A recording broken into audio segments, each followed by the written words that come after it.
Shout out Q. Shout out Q.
Coach Ben Bates, James Wood basketball, obviously not the result you're looking, but it seemed like your players were fighting till the very last moment. Just take me through what you liked out of the game.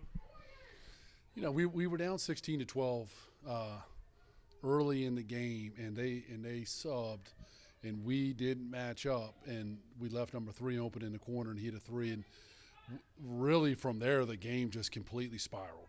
I mean, I felt like we truly competed for a good solid 10 minutes, and then other than that, you know, we weren't ready. We lost number 30 in transition. Number 23 had a lot of if they're leak outs or offensive rebounds or whatever we want to call them. I mean, he kind of dictated the game out in front of everything that they do. He's so long and athletic. But they're a good basketball team, and I just told the guys, I wish we played them our very first game of the season, because we need to see how hard you have to work, how hard you have to compete, you know, in order to step on the floor when you play a good basketball team. You alluded to that stretch in the second quarter there. I mean, just how big was that for them to kind of capture that momentum after you guys were only, you know, down a few points there? I think it was bigger for us because that's what they do. I mean, anybody that knows, you know, the city school, that's what they do. They're going to make their 18, 20, 25-point runs, and you have one or two options. You can either fold or compete. And I felt like there for a little bit of time we had guys tired, we had guys in foul trouble, you know, with some substitutions. And at that point, the game was over. I mean, we're lucky to score sometimes in a game what they had at halftime. And, you know, our philosophy in the second half was just kind of win some of the possessions, battle, chip away. But I mean, that's the city. I mean, they're a good basketball team, very good basketball team. What do you say about what you mentioned, and how do you want your kids to sort of learn from a game like this so next time you can try to stay in for longer, if you get what I mean? And it's why I said I wish we played them the first week of the season, because now we know how well conditioned and what conditioning actually looks like. You know, and I feel like these guys do a good job investing in their bodies, and they do a good job of doing things that aren't coach-led as much. And, you know, sometimes for us, you know, if it's not coach-led, sometimes we're not doing it. You know, and I need to do a better job, you know, finding those leaders to be able to form some of those clubs. But we also, you know, we've missed 3 weeks of the season. You know, we had snow days when the city school was allowed to have those practices. And I obviously am not taking anything away from that. But, you know, for a team like us that we're up and down, we need every possible second of time together that we can get. But I mean, I do feel like we battled. I put some guys in there at the end, and I got to see what they could do. You know, it was good from my standpoint to be able to do that. But obviously from the coaching standpoint, you never want them under these circumstances. Thanks so much for your time, Coach. Absolutely. Thank you. Will Braun-Duin, another game, double-digit scoring. You've surpassed 1,000. I assume, obviously, just playing your best ball right about now. Would that be a fair assumption to say? No, not even close. The best ball is still ahead of me, and, like, even in these games, like, we have these blowouts. I don't play the last 8 minutes or whatever of these games. So, like, the best ball is definitely still ahead of me, and I'm just going to keep working and trying to get better. I know you had that one missed dunk. I mean, just talking about that play. You were laughing there. I'm going to say that I'm going to blame my dad. He gave me shooting genetics, not jumping genetics, and my knees are hurting a little bit. We'll say those two things. So let me ask you this. Dinges did have a dunk in the game that usually hypes the crowd up a lot. In high school hoops, it's very rare, at least from my experience with high school hoops, seeing a slam dunk. What is that like to have a player like Christian go out and sort of give the team an extra jolt by slamming down a ball in the hoop? It's fun, man. To be honest, it makes me a little bit jealous because threes are worth more than twos, but everyone gets really hyped for the dunks, and I can't do that. But, no, in all seriousness, the dunks are so cool. It gets me hype. I jump up and down. I try to chest bump him, but he's too nonchalant. He doesn't get hype when he dunks the ball. I'm trying to, yell a little bit, say something, but all the fans love it. It gets everyone hype. It's just a high-energy play, and then it's worth points, and it kind of, intimidates the other team a little bit. What do you think worked best for you? Your threes looked like from mid-range and deep threes were looking pretty good, and it looked like just offensively too, spreading the ball around. What do you think really worked best tonight? I'm proud of myself. I missed my first 3 threes, and I'm proud of myself for bouncing back. In the past, I could have gotten down on myself, and an 0 for 3 turns into a 1 for 8, and that's the maturity where I think I've grown. And then what was working tonight was they were sagging off Dontrell, so I knew if I just got past my man, I would have a big man who's not very mobile in the paint, and then that leaves me to shoot over top or to distribute to my teammates. And then on top of that, Christian did a really good job cutting. Dontrell did a really good job cutting. Brendan did a really good job cutting. So, even though they weren't doubling me, they had all their eyes on me, so they're back to their own man. And then when they cut, they got a lot of buckets, and that's what we've been preaching a lot in practice. Because if I drive and people are staring at me and my teammates don't move, then we all kind of get clogged. But when everyone moves, it allows everyone to free flow. Back to the dunk. I mean, are you able to dunk when it's just in practice or in game situations? Yes, I am able to dunk. I've never really got one in a game, maybe one, but yeah, I am able to dunk. It's a lot easier to dunk this fall before the season started, and I was lifting every day and I was jumping every day. Once the season gets going, I kind of back off the plyometrics to preserve my body. The goal is this summer during AAU to be dunking regularly because we're out of the heavy season and we only practice on weekends for my AAU team, so I can spend the whole week working on my jumping.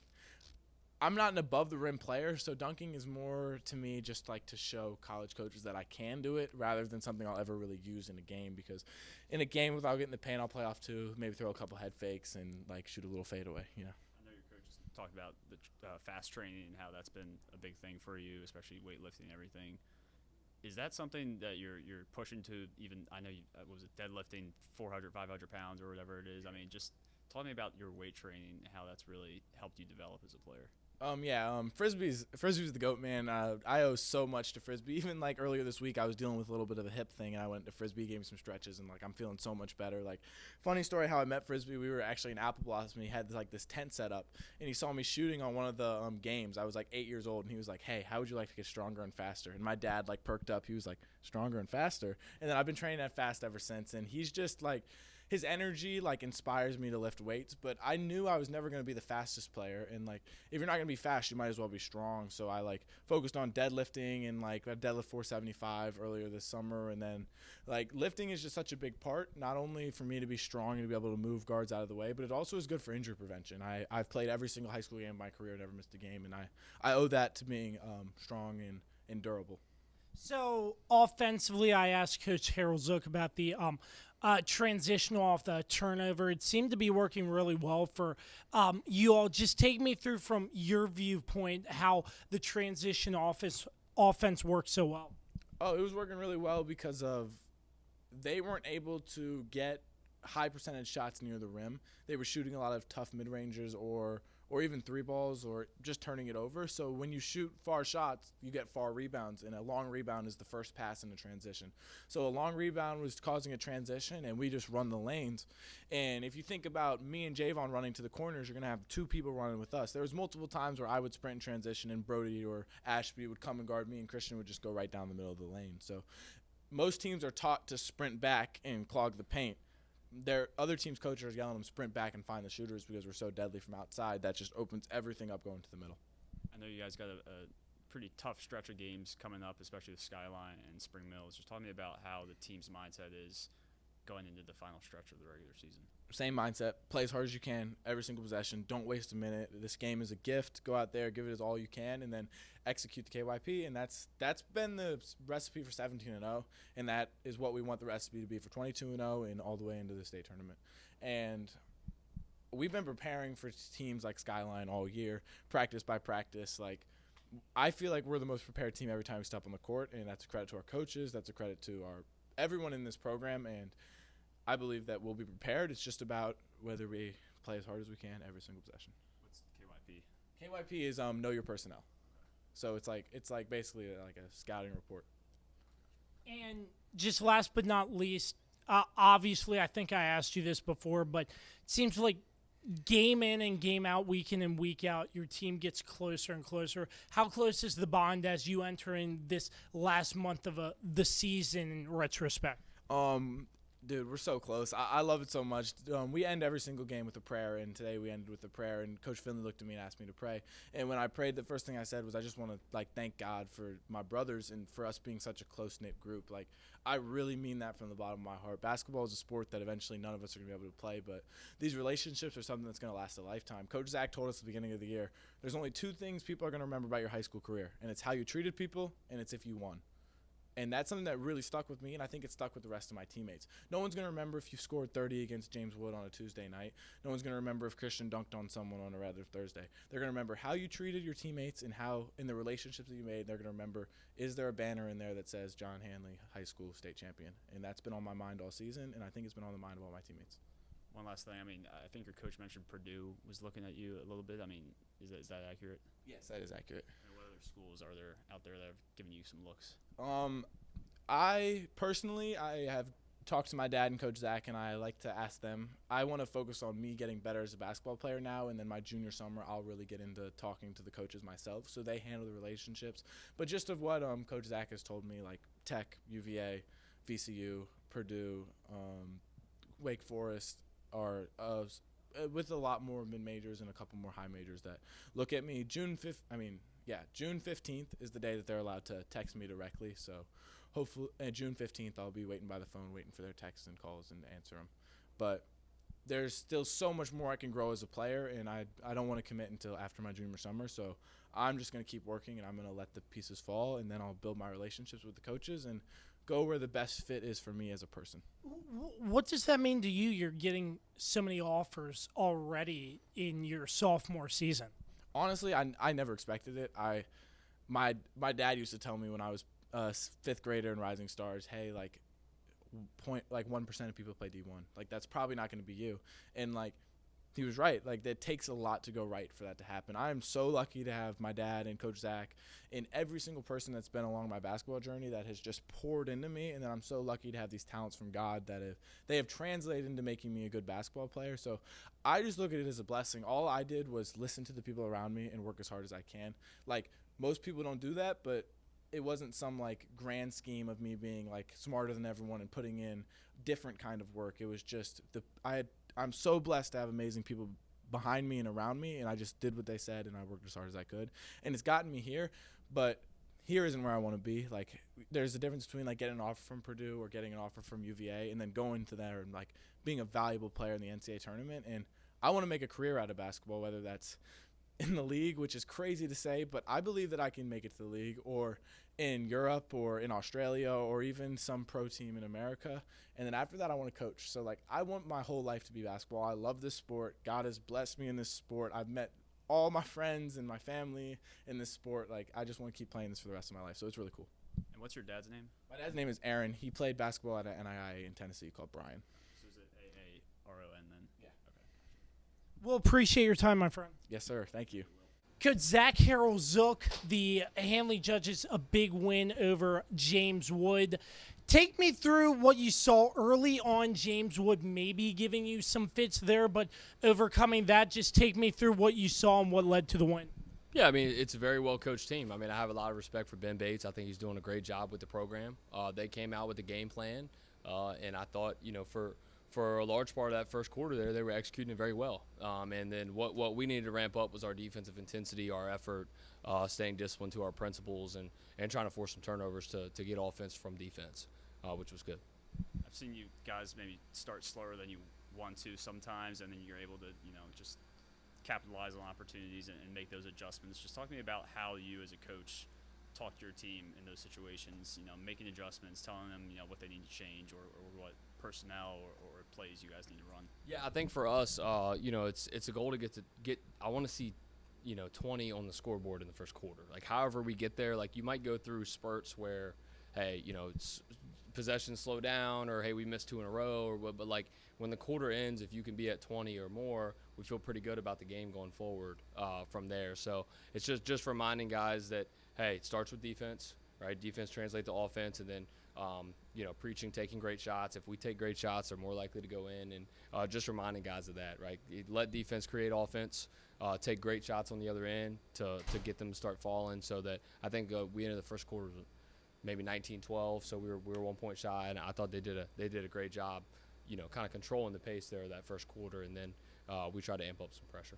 And how huge is it? A couple times from what I saw on the unofficial stats I was keeping that you went on a couple 17-2 runs where you're leading by like double digits in that matter. What is that like to have big runs like that throughout the game to keep the score at a manageable pace where James Wood can chip away, but you're not too worried about letting that lead slip away?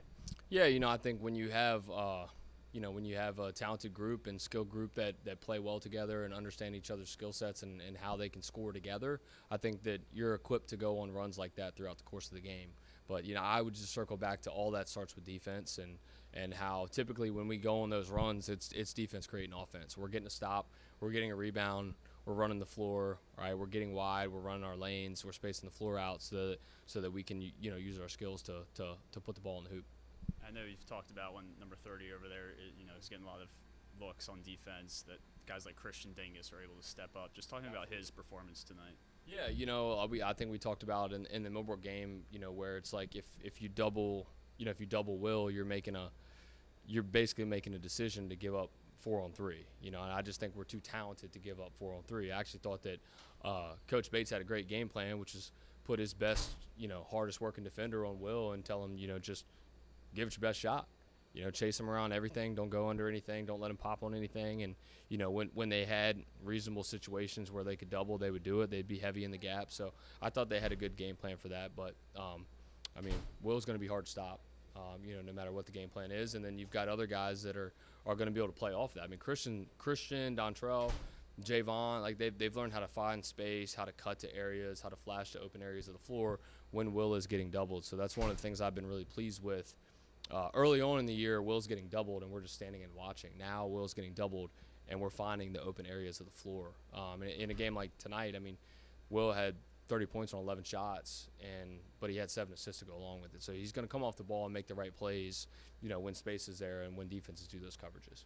And transitionally, in terms of your offense, it looked like a lot of speed when you're stealing the ball, not taking a lot of time, no hesitation, getting that pass, quick passes, leading to points. How did you like that version of your offense in those stretches where you're forcing steals, getting down to the offensive side and creating points off those turnovers? Yeah, so anytime you can play offense with more offensive players than defense has personnel, on the floor at that time, then you want to take advantage of those. So anytime we force a live ball turnover, it is, a track meet to the rim. Like we want to, if we've got a 5-on-2, a 5-on-3, even a 5-on-4, like we want to capitalize on those numbers. So that's for us. Anytime we force a live ball turnover, or even when we force misses, depending on how many guys, your opponent is sending to the offensive glass, you're going to give yourself a good position to be able to get numbers. And our guys do a good job of widening the floor, giving it space for the dribblers to kind of control the middle third of the floor, then be able to either spray it out to shooters or get all the way to the rim. Coach Bates preached how this program here is a lot of player-led initiatives. And I know you've talked about how guys are getting in the gym before school every day and getting that work in. Just how do you approach that as a coach to have these guys take their own initiative and get that work in while you may not need to be there or really coaching them? Yeah, it's inspiring them to be player-led, to want to be player-led, but they have to see the why, right? And you have to get them to understand the why, and when they start to see the why behind being player-led and how it contributes to winning and those things, and when you get them watching college basketball, when you take them to college basketball games, when you take them to practices and they see those things, they understand the why behind that. And like I said, with this group more than anything, I've just been more pleased with their maturity and understanding, one, what wins, but two, just maturity and becoming good young men. What college basketball games have you taken them to specifically? So last year we went to JMU Radford game, which was a really good game for us to go watch last year. And then it was also, I believe it was last year. Yes, it was. When Hampton-Sydney was playing the national championship game, they were using our gym to practice, and our guys were able to hang around and kind of watch that and see, like, oh, it's a Division III practice, but, like, look at the talk, look at the energy, look at the communication. Like, yeah, the coach is leading the drill, but the players are leading, right, everything about it, right, the spirit, how it looks, everything about that. So, yeah, I mean, it's definitely taken some time. My first year we went 11-1. The only game we lost was the state final, but I had a lot of seniors that year, and Coach Toten did a great job of instilling that player-led culture. And we took some lumps the year before, and I came right in and hit the ground running, and those guys understood that I knew that. But I hold Bates in high regard. I know he holds us in high regard, and I have no doubt he's going to continue to build that program.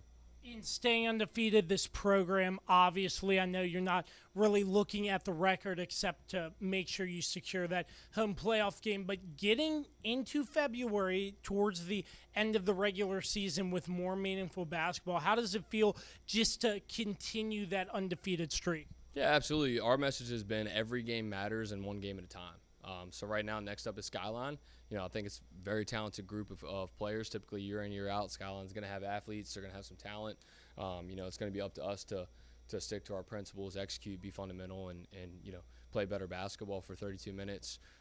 We also were able to get Spring Mill scheduled for next Wednesday. We're praying that the snow holds off. So we're excited about our schedule as we finish out here, where we got Skyline coming here on Friday.